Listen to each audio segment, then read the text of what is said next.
If you're a podcast host, listen up, this one's for you. My name is Allie Jackson. I'm the host of Finding Mr. Height, a dating and relationship podcast that I've been doing for 4 years now, sharing my positive and practical approach to dating that's built on my own life experience. And I wanted to share another experience that I've had, my secret behind monetizing my show. It's called Red Circle, and I was just telling my colleague about how much I love their platform. With Red Circle, not only am I getting a seamless hosting experience, but I also love the support I receive in ad sales. It's not just typical ad sales either. It's targeted opportunities based on my show and my life. And the platform is super simple. You just set your preferences and Red Circle matches you with sponsors that align with your show. You can vet every opportunity and their platform gives you great analytics. More recently too, my Red Circle team has brought me opportunities outside of my podcast on social media to really augment the podcast partnerships, bring them full circle. I just can't recommend them enough. If you want to give it a try, go to redcircle.com to get your free trial. That's redcircle.com for a free trial. Hello and welcome to IMP's WWE Adventures podcast on the Social Suplex Podcast Network. Help the network out by leaving us a 5-star review, give a donation directly through Red Circle, and become one of the amazing community by joining the Social Suplex Discord. A link is in the description. Order merch from all our shows over at chopped-tees.com. Thank you to Dickie. Read the newsletter over on socialsuplex.com. Shout out to Trish and Tim as always. Listen to the other top-notch shows here on the Social Suplex Podcast Network. One Nation Radio, Keeping It Strong Style, All Things Elite, Wrestling Art with Chris Things, Trish and Sarah, Tunnel Talk, and Sam Brown's AEW Match Guide. My name is Matt Mayer, aka Imp, and this is your quick look back at the WWE week that was 30 minutes, so I've got room to watch a 4-hour Dynamite. It's like I struggle to fit it as it is. Thanks for that, TK. These next 2 weeks, I'm gonna struggle. I'll see. I'll try and chip it away. Planning a D&D game as it stands to play next week as well. So not the best time to release a 4-hour Dynamite. But we have got 2 episodes of WWE TV to watch this week. An interesting week. We've had releases. What feels like the first actual negative sentiment towards the company from their hardcore fans, which feels like a while. Feels like the ratings weren't in a great place. Then they released R-Truth, and it's just a little bit of negative sentiment at the moment. Well, but we know what wrestling fans are like, especially the crowd WWE likes to create. Money in the Bank will happen, and I feel like there'll be enough excitement, it will rejuvenate stuff. But as it stands right now, coming into the pay-per-view, it's like a all-time low for the Netflix era, which it's not. This is only 6 months of existence, so it's not as big a statement as it sounds. Calm down. It's not like an all-time for the company. It's like for the Netflix era, and we're only 6 months into it. But yeah, ratings are pretty low. The worldwide number for Raw coming out at like 2.7 million.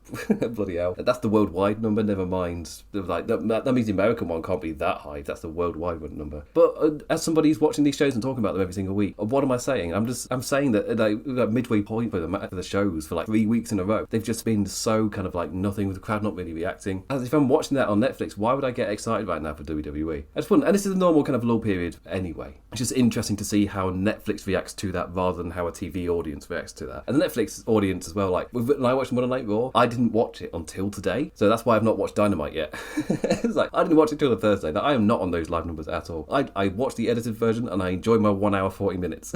I do apologise for any live viewer who sits through the 3 hours. Like, don't watch it live, stop it. Anyway, I've also got a SmackDown to talk about, which for me was 2 hours 3 minutes on Netflix on USA for you guys over there, from Knoxville, Tennessee. We've got the return of Cody Rhodes, so let's jump on over to that show. What did Cody and Jay have to say to John in the transphobe?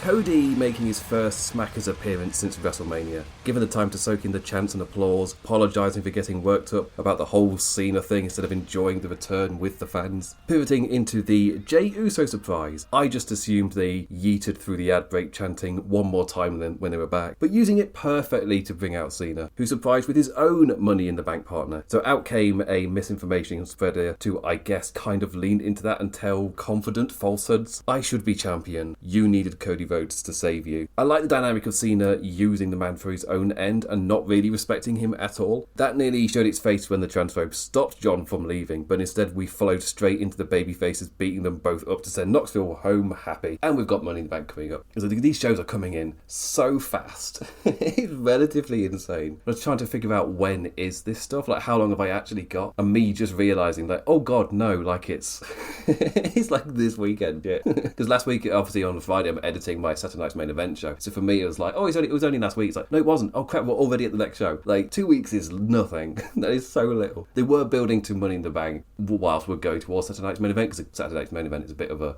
small event anyway. But Triple H, it's a benefit of doing the 5-match cards. I mean, especially in the kind of run they're on at the moment, where they are building to a show. They're constantly building that story. And if you're not going to be on the pay-per-view, you're still having your story built. Well, I guess I'm talking about like the bigger angles at the moment. So we had the Money in the Bank qualifiers happening before Saturday night's main event. We had the Punk and Rollins things happening before they were going to be on the previous pay-per-view, so that we were hot for this one. And that has worked. The crowds are really hot for that stuff. So even though the amount of people tuning would say otherwise, yes, there's a lot of shows. I'm not a bigger fan of that. But because there are only like 5 matches on the card, you're not burning through matches. It's not the previous era where you get the same match over and over.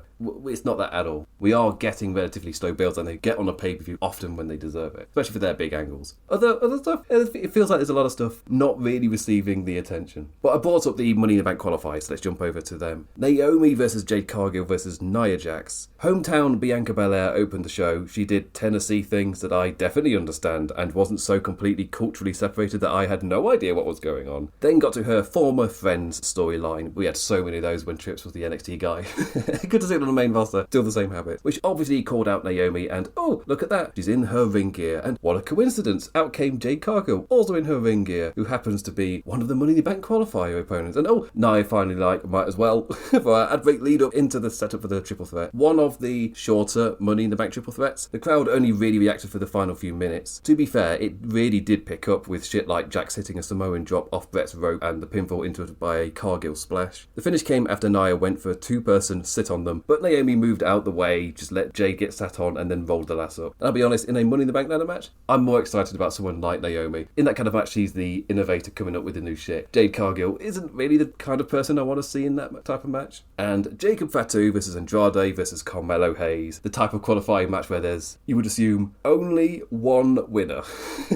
You look at those three, it's like, well, Melo's in a storyline with The Miz where they've been getting beaten up by Aleister Black, and we're building up to Aleister Black kicking Carmelo Hayes in the face. Andrade's just not been on TV. And Jacob Fatu is US United States champion. He's got all this buzz going for him. And I turned this on, and I was like, not every one of these matches needs the winner to be in question. I'm fine with that. Sometimes it's just grand to have a bit of fun, and I was fine with that. Andrade, he with little direction or TV time, wound right back into his Hayes feud for a tad here. Also a grand 2 lads for Fatu to look the beast against. The flow was quick and entertaining, but the angle showed its head with Solo and Cobb coming out to ringside. The big man had the match won, but Sikoa was up on the apron asking for him to do it again, setting up Jimmy Uso making his second run-in of the night, and Andrade stealing the win from under the United States champion, giving us a complete shock as Jacob Fatu, easily the biggest star in that match, easily the guy the crowd will be most excited to see. And the next run down, well, Carmelo Hayes is a young guy, might want to put him there as well, just like they did last year. But instead of going with Andrade, who just hasn't been on TV, it just hasn't been featured, and giving him a spot here in the ladder match. He's another guy who is often entertaining and comes up with innovative stuff in these Money in the Bank ladder matches. So I'm not complaining that he's in the match. It's more of, oh, you're continuing to set up this Solo Jacob thing. So it feels like we're hurtling towards the Solo Jacob thing quicker than I was expecting if he's already costing him at this level type of matches. I've just been used to the way that Judgment Day works, where things just get dragged out. And I was expecting for this just to be dragged out, even like past SummerSlam or whatever, or we get the big blow up moment at SummerSlam. But it feels like we're hurtling into a Jacob Fatu Sikoa match at a much earlier date than I had. Angry after the break, Jacob with flipping everything over until Solo caught up with him. For the last time, I do not need your help. Just setting us directly into something. But it's not really a SmackDown with a lot of note. Like, weirdly, I come out of Monday Night Raw, sometimes I feel like I've not watched that great a show. But I don't feel like down on WWE or anything. When I feel like a SmackDown, I sometimes feel like I haven't watched anything. Like, it's a very strange feeling. Like, obviously, like, entertainment fatigue-wise, I feel like I have watched a show. However, I don't really feel like there's much of note happening, and that seems to be a recurring thing with SmackDown. They're often very easy watches, but they're not really that important to get through, which might speak to the ratings we're seeing. Like, if you jump onto Netflix and you think, I could watch this week's Raw, but nothing will likely that important happen, I'll just wait for the pay-per-view or whatever. Or not even watch, I'll tune in when it's a bigger period, when you could watch these big dramas putting all the budget into. You know, it's interesting. Like, it's obviously a different market watching the live TV every week out, almost out of habit, compared to it being live on Netflix. Like, the options to just quickly watch something something else, or like so immediately there. I guess that's the thing with the TV flicker thing, where I've never understood somebody who would flick through different channels of a TV station and be like, no, I don't really want to watch this. I'll just channel hop. Like, I've never understood that.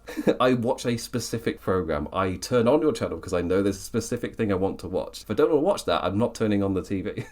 It's a very strange thing for me. It's not of my culture. But anyway, as I said, it's not really a SmackDown with a lot of big notes, so let's just jump on over to the other notes. I watched this on Tuesday, so it was wild seeing R-Truth used to get Cobb over and getting a good reaction too, only to be released over the weekend. So I watched this after Truth had been released, and I'd seen the aftermath, and Raw had happened as well, so already the news was out about the production quieting the chants for Truth, about anyone wearing shirts for Truth has changed as well. Like, it's so wild to see them trying to quash a reaction to somebody that they built up the fan interest in the character. This isn't like an anti-WWE sentiment from any of the fans. This is more of, you got us invested in this character over these past few weeks. Like, literally, you just built him up for John Cena, so no wonder the fans were invested. And obviously, he's like a very respected guy as well. It's seemingly both backstage and from fans as well. So it really seems to be a wild decision that's very easily, predictably had negative reactions. And you did it at a point when he was at the kind of like the peak popularity he's had for a while, because you just built him up for a John Cena match. I'd call it, first off, it's a wild decision. But to do it now is even more wild. Like, you've not even spent any time just kind of quelling the heat he was on. Like, this is the most invested the fans have been in him in a long time. That's when you really... It's just wild to me. Like, it's all that corporate nonsense about trying to cut costs and record profits.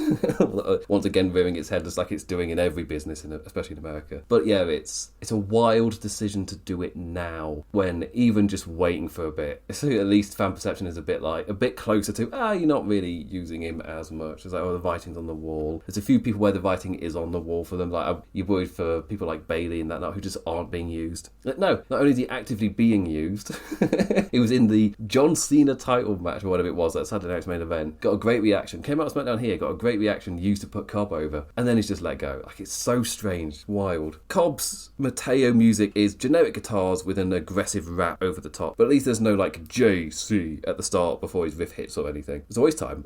There's always time for that to be added. Jimmy Uso ran out with a chair to continue his storyline with Solo trying to convince him back into the bloodline. That started last week on SmackDown, which I didn't cover. Nick Aldis made a bunch of bad jokes as Chelsea Green committed to the bit of the nose injury, full sparkly mask and no TV makeup. Zelina Vega then got a wrestle with Our Fire. Tiffany Stratton had a quick backstage segment with two of the Smackers women qualified for Money in the Bank, Naomi and Alexa Bliss. Absent was our Julia. Don't worry, she approached Vega backstage instead. Our WWE Tag Team Champions, the Street Profits, had a wee promo about all the different lads coming after them. So out came all the lads coming after them. Fraxium, Motor City Machine Guns, DIY with Candice in an 80s haircut, then finally the Wyatts who returned last week. After the next match we got a howdy 4-3 ratio interrupting play. Smacker's special luchador Rey Fenix face more Legado de Fantasma teaming with NXT's Javon Evans. Is he ever bouncy? Is certainly a first commentary line.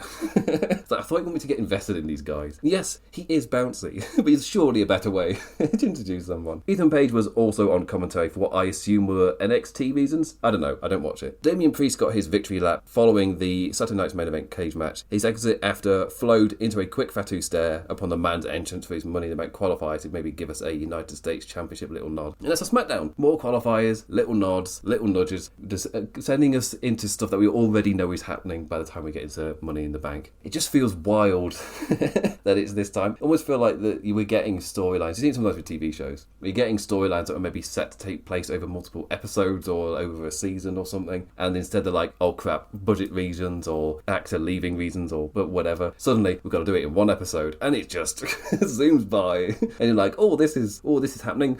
it's a bit much. This is happening. And it's one of those where you can just sense that things are just being rushed forward at such a rate. What it normally results in is low investment, not really given the time to get interested and really get behind the characters. Instead we're just like hurtling through the notes to get to that next bit. But it's just a very easily predictable downside to running so many shows so close together. It's not going to get any better as well. We've got a short period coming up as well where we're making our next trip to Saudi Arabia. We've got our next pay-per-view show as well, and I don't know if that's like another 2 weeks type of thing. Then we've got SummerSlam coming up. Like, it's a weird time. It's a time of not great in super high investment, and they're running a lot of shows. It's a weird thing. I'm supposing that these decisions were made back when WWE was hot last year or towards the end last year or whatever, and now it's suddenly hitting where they're in a lull period and running a lot of shows, and the product doesn't really feel hot, especially when you're watching it. I feel like the talk about it I talked about it last week where it felt like maybe perception's shifting a little bit, but we won't really see the effects or anything properly until November or so. But as it stands at the moment, I'm surprised. Maybe the R-Truth release has suddenly just accelerated that, and this week was the first time I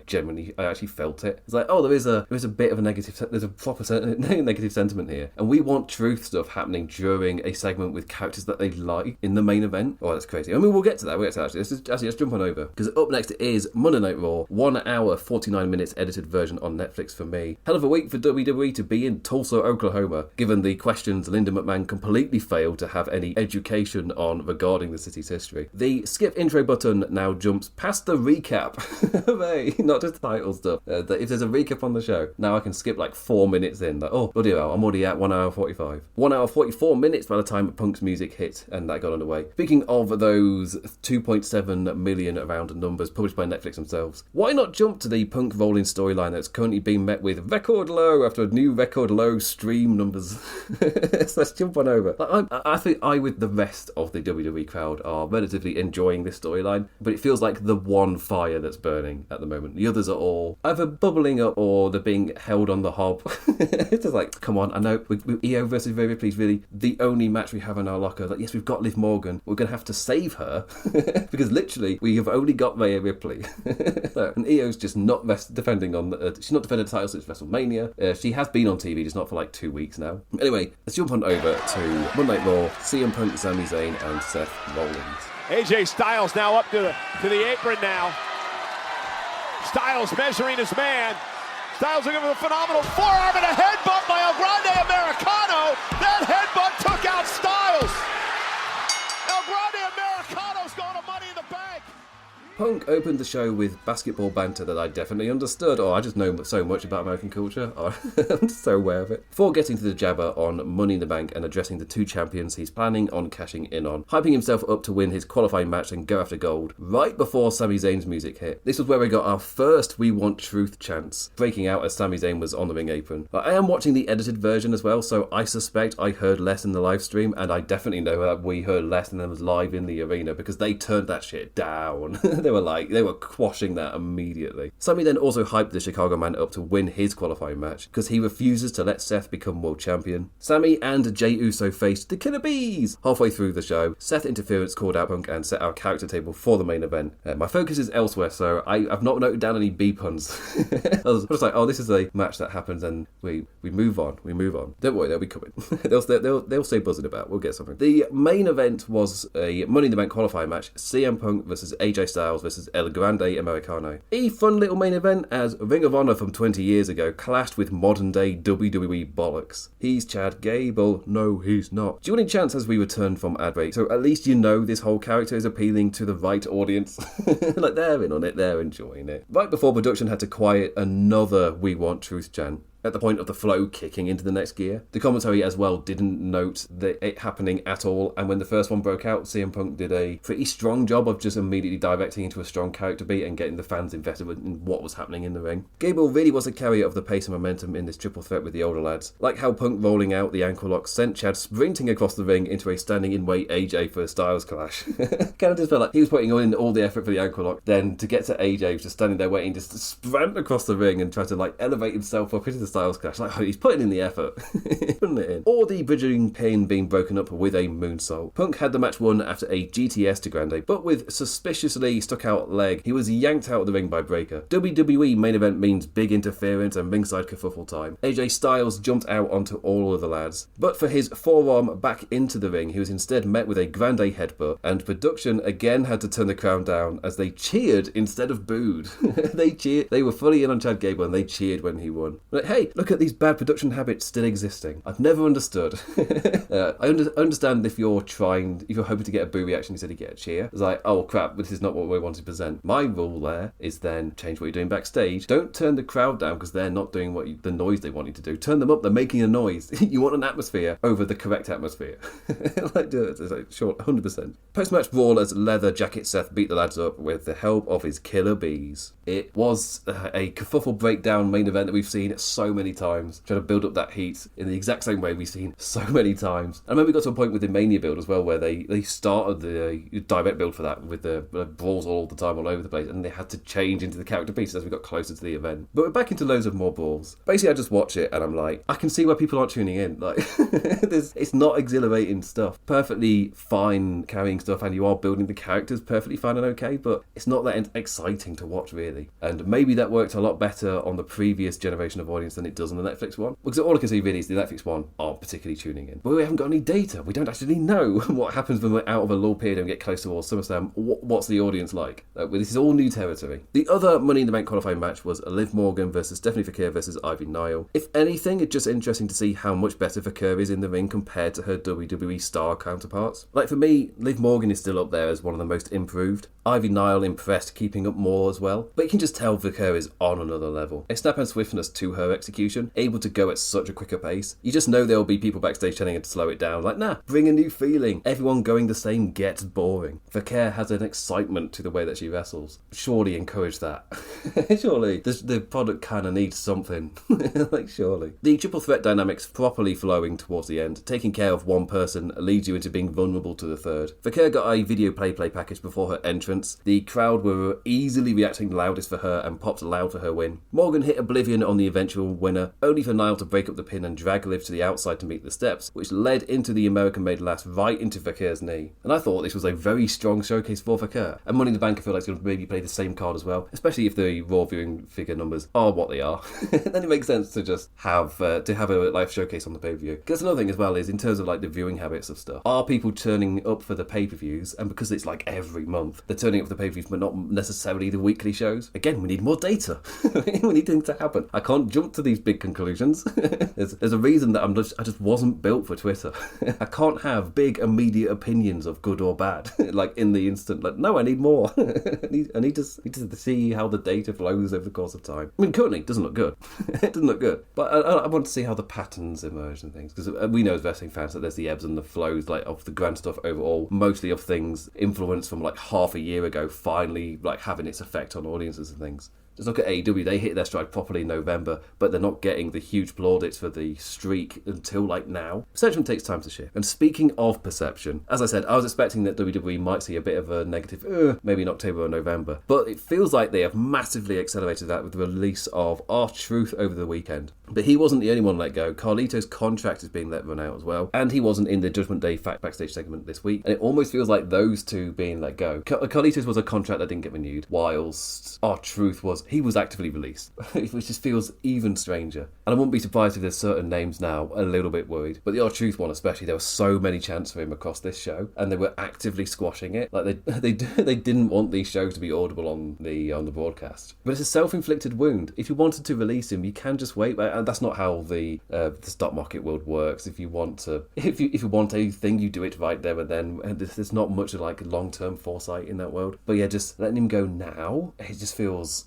If you're going to let him go, surely do the other WWE trick of just doing stuff to take away the fans' investment in him, then release him, compared to this where you've done it at his hottest point in years. Like, or I was going to say, is this hotter than he was with the whole Judgment Day stuff? I want to say he became a bit beloved during amongst the WWE fans during his old Judgment Day arc. So, yeah, but still, it's like he had the big WrestleMania moment, and then the next show he loses the title, and the next show he's released. Like, it would be mental. Like, that would be so wild. Like, why would you release him at peak fan investment? You're going to get backlash. You're going to get stuff on the TV like this. It's a self-inflicted wound. I have no sympathy for them. It's like, they're doing something that we're not that happy with. We've got to be on top of it, and it's annoying that we actively have to change shirts or turn the TV down because turn the audio down from the crowd because they're chanting his name. Like, it's a self-inflicted wound. You did this to yourself. You didn't. If you wanted to do it, you didn't have to do it now.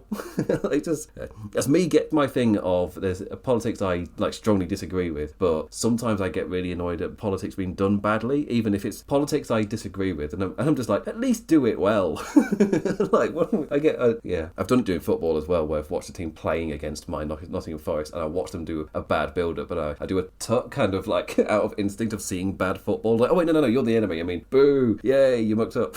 Just seeing bad, the bad thing. Sometimes I just have that gut reaction. Finn and McDonut faced the War Raiders with Kofi and Woods on commentary, giving us a successful Perez interference to present that maybe her addition to the group isn't the problem, or at least not for Finn. Liv addressed that in a chat with Finn, who just deflected into, I think you're frustrated after losing. Setting the stage for Raquel to have a tepid match with Kyrie, the crowd reading the room and chanting we want Roxy pretty early on, as another Liv-related loss was contrasted with Perez not being there after she successfully helped Balor win. I did say to get ready for another summer of Judgment Day drama, and we got plenty of it on this Monday Night Raw. And finally, Becky Lynch cut an edited promo to camera on Lyra, before the champion herself cut Jib live in the ring and called her fellow Irish lass out. After the great response for her the past couple of weeks, Tulsa full-on gave Valkyria the what treatment as she cut a promo in the segmented cadence, doing well by the end of her bit to just leave none of those gaps to give her room. The table set for Bex, reiterating the reasons for their match stipulations in LA, Lyra the one tapping into her anger to instigate the fight. Becky played villain and refused to give Tulsa that privilege, and off she trotted, I'll see you in Los Angeles, trot trot trot.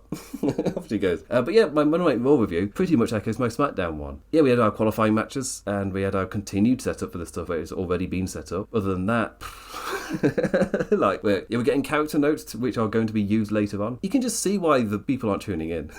Especially as this is now the 4th week in a row where it feels like there's the stuff that's hot is hot, but the majority of the show is nothing. And that vibe is just stuck for the last, it's now, 3-4 weeks? Which since I came back from COVID, after the post-WrestleMania kind of run to Backlash, like, the product wasn't like the super hottest, but, you know, I wasn't like watching the shows being like, now it's like 3-4 weeks in a row, I'm just like, I can see why they're not tuning in. Like, it's just, especially when, as a wrestling fan, if I had a choice, like, yeah, of course I watch AEW. They've got such high excitement at the moment. Yeah, I'm essentially contrasting that against their version of a WrestleMania season, kind of, as they're building towards their biggest show. But it's that perception thing where we were half a year ago with AEW putting on good stuff, but still they had that kind of tarring of they're not as hot as they used to be. Now that's all over WWE, and I thought it was going to take maybe half a year to really kick in, but it really does feel like the truth stuff has accelerated that so much that it's like right here now, which makes it not the worst time to have a Money in the Bank pay-per-view, because they aren't always like the most character investment heavy or the most storyline heavy shows, but they can often be exciting. And I think that's kind of what WWE desperately needs more than anything, just an exciting show. Even if it's like your favourites don't win, or if they have the negative thing for the fans of Seth Rollins winning, that means they're invested, that means they care. And they're watching Monday Night Raw and it's just not much. There's a lot of not caring or not super invested. So yeah, I'm not super positive WWE this week. I've seen them be better, and it's been about a month now. came back from COVID, finally rejuvenated to jump back on the horse, and since then it's just been like, what are we doing here? Anyway, this has been one of my shortest recording because, well, what have I got to talk about? What happened?